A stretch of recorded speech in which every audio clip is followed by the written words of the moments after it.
जय जोहार संगवारी मन। छत्तीसगढ़ प्रभात न्यूज चैनल में आप मन के स्वागत है। चलिए जानते हैं छत्तीसगढ़ की आज की तमाम महत्वपूर्ण एवं बड़ी खबरों के बारे में विस्तार से।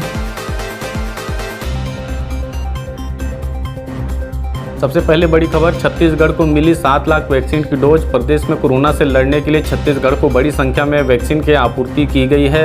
इसमें राज्य और केंद्र सरकार की कोटि की वैक्सीन शामिल है, जिसके माध्यम से कोरोना टीकाकरण अभियान को आगे बढ़ाया जाएगा। शनिवार की सुबह मुंबई से कोविशील्ड तथा दोपहर को हैदराबाद से कोवैक्सीन की खेप रायपुर पहुंच चुकी है, जो 7 लाख से भी ज़्यादा डोज है। प्रदेश में पिछले 3 दिनों से एपीएल एवं फ्रंटलाइन वर्करों का वैक्सीनेशन का कार्य बंद था। वैक्सीन के आने से फिर से वैक्सीनेशन का कार्य चालू किया जा सकेगा।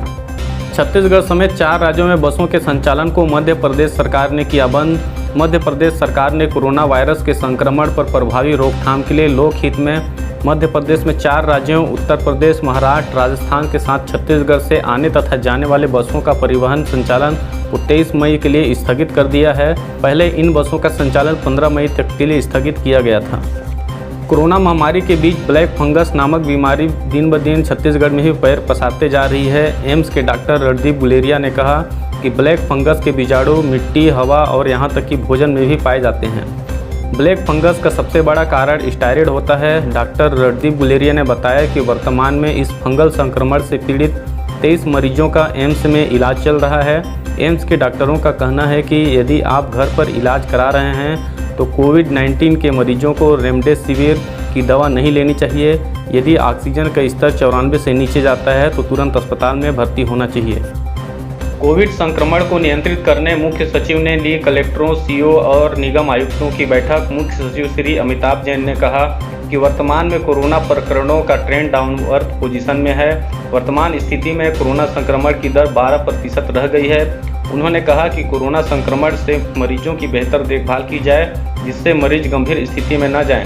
श्री जैन ने कहा टेस्टिंग की संख्या बढ़ाए जाने के साथ साथ सभी शासकीय अस्पतालों में स्थायी रूप से वेंटिलेटर, आईसीयू और ऑक्सीजन बेड की संख्या भी बढ़ाया जाए, ताकि भविष्य में भी इसका उपयोग किया जा सके। उन्होंने शहरी क्षेत्रों के साथ ग्रामीण क्षेत्रों में भी टेस्टिंग की संख्या बढ़ाने और 100% वैक्सीनेशन कराने पर जोर दिया है। वहीं अगली बड़ी खबर, जीएसटी और कोल माइंस के हजारों करोड़ नहीं दे रही केंद्र सरकार। कृषि मंत्री रविंद्र चौबे ने केंद्र सरकार पर लगाया आरोप।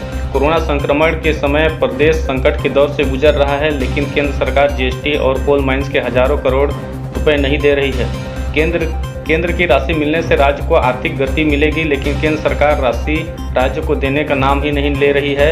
मंत्री श्री रविंद्र चौबे ने कहा कि छत्तीसगढ़ में लगभग 22 लाख किसानों को राजीव गांधी की पुण्यतिथि 21 मई को राजीव किसान न्याय योजना के तहत राशि आवंटित की जाएगी। पहली किस्त में करीब 1500 करोड़ रुपए की राशि वितरित की जाएगी, जिससे कोरोना काल में किसानों को कोरोना संकट से उबरने और खरीफ फसल की तैयारी में फायदा होगा। उन्होंने पीएम किसान सम्मान निधि पर कहा कि यह किसानों के लिए ऊँट के मुंह में जीरा है। साल में सिर्फ 6000 की राशि से किसानों का सम्मान नहीं होता। छत्तीसगढ़ सरकार प्रति एकड़ 10,000 रुपये 4 किस्तों में दे रही है। अगली बड़ी खबर, शराब की अतिरिक्त शुल्क वसूली पर बरसे मंत्री कवासी लखमा। उन्होंने कहा कि तय शुल्कों से अधिक शुल्क न लें। छत्तीसगढ़ के आबकारी मंत्री कवासी लखमा ने ऑनलाइन होम डिलीवरी के दौरान अतिरिक्त शुल्क वसूली को लेकर अधिकारियों पर बरसे और कहा कि शराब का निर्धारित शुल्क डिलीवरी चार्ज और जीएसटी के अलावा अतिरिक्त ग्राहकों से न लिया जाए। वहीं शराब ऑर्डर लेने के समय ऑनलाइन पेमेंट ही लिया जाए।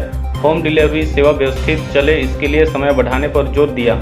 यदि ग्राहकों को किसी कारणवश डिलीवरी नहीं दी गई हो तो उसके बैंक खाते में तत्काल राशि वापस करने के निर्देश दिए। मंत्री ने कहा कि ऑनलाइन डिलीवरी में किसी प्रकार की लापरवाही या गड़बड़ी पाए जाने पर संबंधितों के खिलाफ सख्त कार्रवाई की जाएगी। अरब सागर में उठ रहे चक्रवाती तूफान ताउते के असर से प्रदेश में भी बादल छाए रहने की संभावना है। इस दौरान अगर कोई सिस्टम बना तो बारिश भी हो सकती है। इधर अगले 2 दिन मौसम में कोई बड़ा बदलाव देखने को नहीं मिलेगा, लेकिन दिन और रात के तापमान में थोड़ी वृद्धि हो सकती है।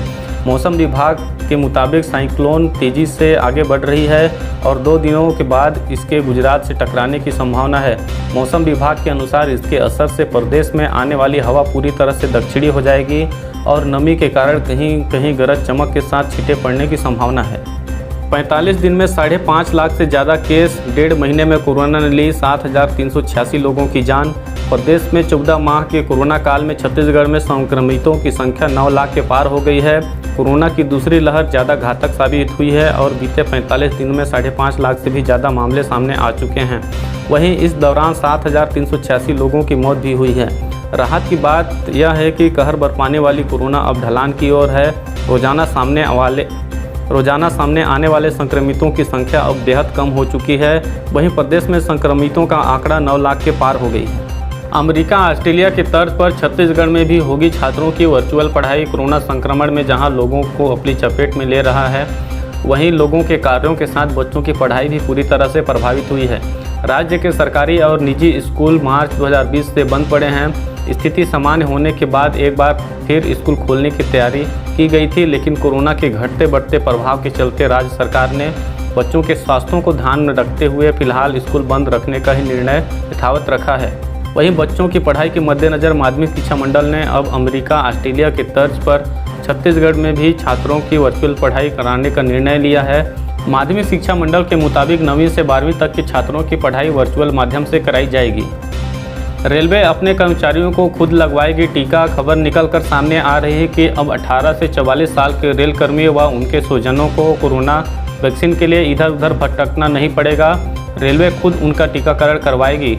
रेलवे बोर्ड के आदेश पर दक्षिण पूर्व मध्य रेलवे बिलासपुर के महाप्रबंधक ने जोन में टीकाकरण के लिए वेलफेयर फंड में 8,81,71,020 रुपये की स्वीकृति दे दी है। इससे जोन में 69,978 कर्मचारियों व उनके स्वजनों का टीकाकरण किया जाएगा।